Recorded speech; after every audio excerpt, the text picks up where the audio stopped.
Today's video is brought to you by Arpeggiato, my online music school specializing in all things that go pluck. You can sign up today for virtual lessons with expert teachers for instruments like classical guitar, fingerstyle guitar, ukulele, and more. Lastly, you can meet me on Zoom for one of our online monthly events. This month's group class will be all about adding musicality to your playing. So check out arpeggiato.com to learn more. Hey friends, over the years I've got quite a few requests to do a video where I show off my collection of plucked instruments. So, here we go.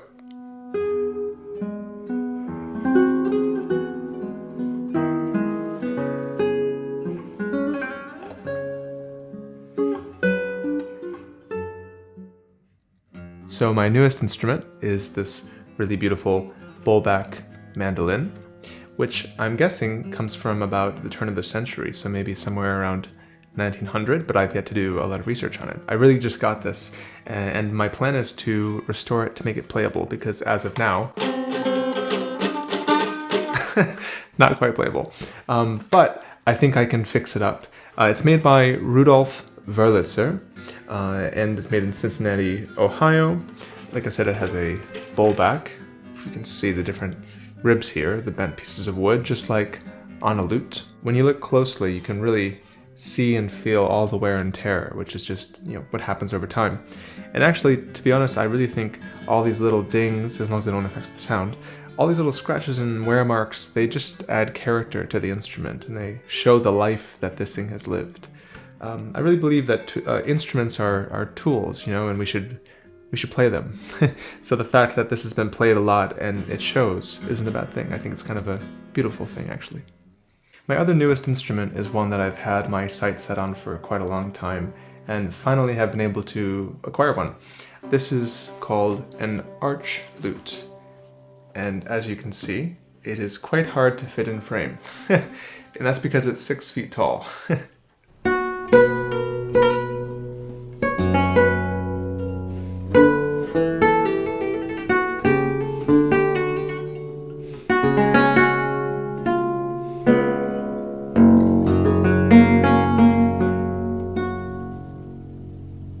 This specific arch lute is a replica of an instrument which was at the Met Museum in New York.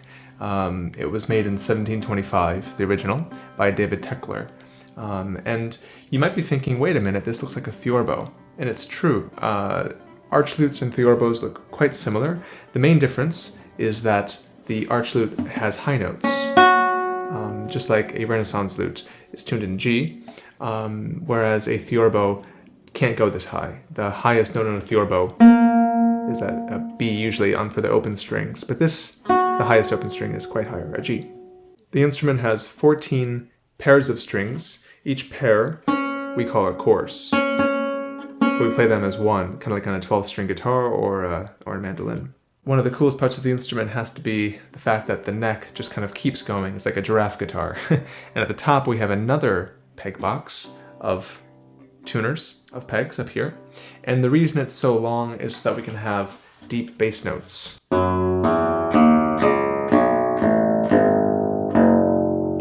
And the length is what allows that low thump of this contrabass arranged instrument. That arch lute, by the way, was made by Michael Schreiner in Toronto, Canada, who's a fantastic luthier. The next three instruments were all made by the same company coming from Turkey. Salah Music is a really great company making all sorts of Middle Eastern instruments, and they've sent me 3 so far, and they're just so cool. I have to admit, though, I really am not good at them. And this one I have no clue how to play yet, so I thought I'd show you it because it looks so beautiful. This amazing looking instrument is called a Kanon. I hope I'm pronouncing it correctly. The Kanon is a beautiful harp-like instrument that sits in your lap and you pluck the strings. The players who I've heard so far play this thing are so incredibly virtuosic, and looking at it, it's sort of baffling to me how you can make the music that I hear them playing. We have all the series of tuners, the pegs in each corner, just like any traditional auto harp or harp.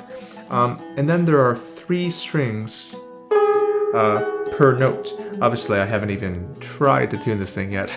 It's pretty intimidating for me, but the artwork is beautiful, the wood is gorgeous, all the sound holes, kind of like my lutes, are decorated. Rather than just being an open hole, they took the opportunity to make it beautiful, which I just love that. Even the sides are beautifully decorated. Oh man. It also came with a little bag of goodies. The tuner even is beautiful. This is to tune the pegs, and then also, apparently, to play this instrument, the way to do it is you take this sort of little plectrum here, and you put that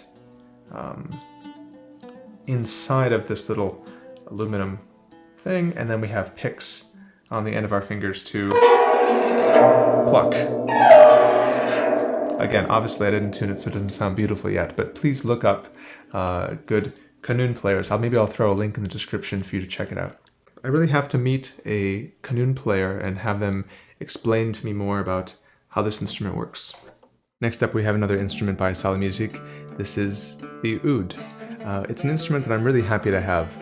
I'm not very good at it at all, but when I play it, it's so satisfying, and I realize how much, nuance and beauty there is to be had in the various music that can be played on this instrument. It's such a versatile instrument, and I've only cracked the surface, but I'd love to go deeper. Through my research into the oud, I learned that there are lots of different types of ouds: Arabic ouds, Syrian ouds, Turkish ouds, and more. This is a Turkish oud. It's quite beautiful. Lots of ribs on the back, just like the lute, the bent backward peg box, which I love the look of that. Of course, all pegs, like violin pegs again, that's going to be standard today. And then, of course, no frets. I love that. It lets you get that wonderful sound with all the microtones. And of course, this is an instrument that's played with a pick. They call this a risha, which I believe translates to feather. And so this is an instrument that, again, I really haven't spent much time on, but when I do pick it up and play it, it's so beautiful.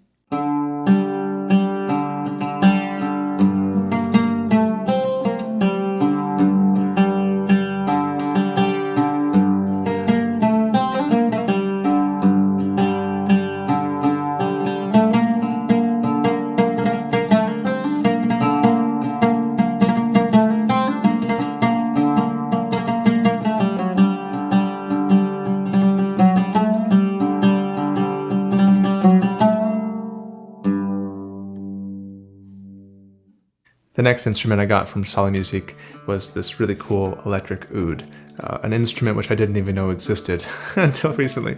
It comes with a Fishman pickup. Fishman pickups are always really good. And then, of course, it's just like a normal oud. We have the pegs, just like on my arch lute. In fact, lutes apparently descend from ouds or oud-like instruments. It is, of course, fretless, like all ouds should be. And I have really not played this thing much. It's gotta be tuned.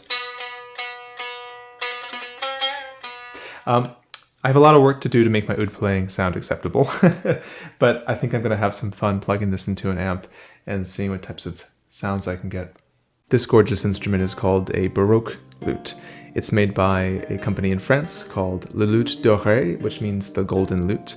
And currently I have it strung as a 11-course instrument, but actually it's ready for 13, thanks to this really cool bass rider here, this extension. This allows me to have extra strings, and it adds a little bit of length, which makes the bass strings sound a bit more rich and deep. Then, of course, because we have 13 pairs of strings, we have quite a lot of pegs up in the peg box here to deal with, and this can take me a while to tune. In fact, I think the #1 challenge of today's video is the amount of time I'm spending tuning each of these instruments. But the really cool thing about the Baroque Loot is the fact that it's tuned to an open D minor chord, which is so lovely.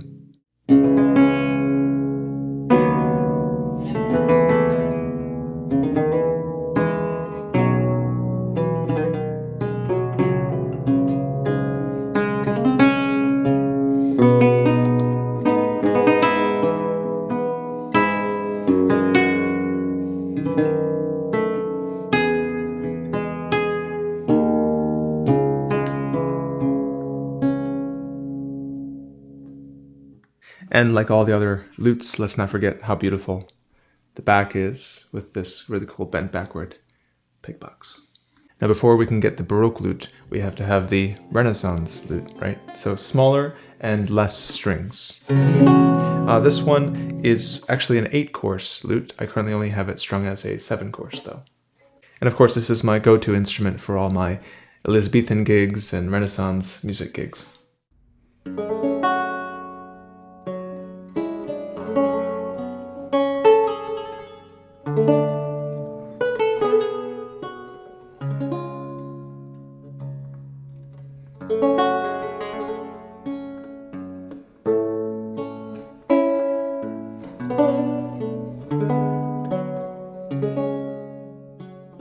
Now, to some of my classical guitars.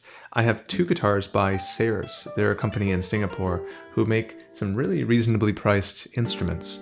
This is their Antonio Torres copy, and if you know my YouTube channel, you might know that I'm a huge fan of Tárrega, who played Torres guitars, and my $275,000 guitar video playing Capriccio Arabe. That was a performance I did on an original 1888 Torres, which was sort of a magical experience for me.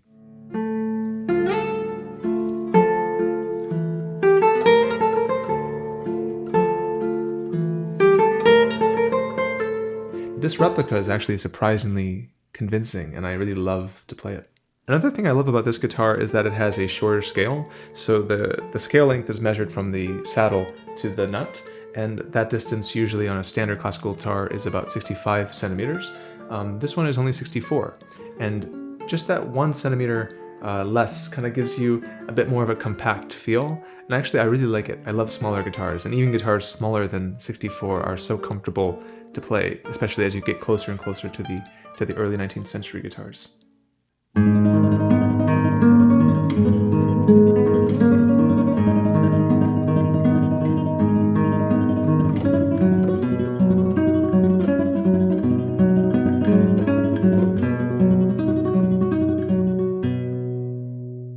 Now my other classical guitar by Sayers is an A90C.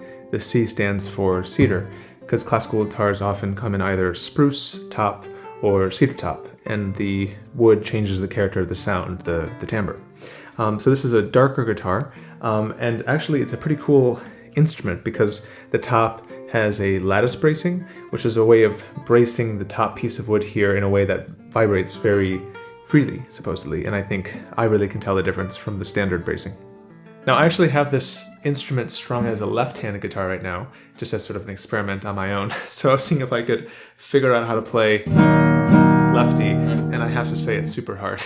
But what's making it more difficult is I have nails at the moment again, and that just doesn't work in the fretting hand. But this one really does have a lovely dark tone, and I recorded Eric Satie's No Cyan No. 1 on it, which I thought sounded particularly good on this guitar.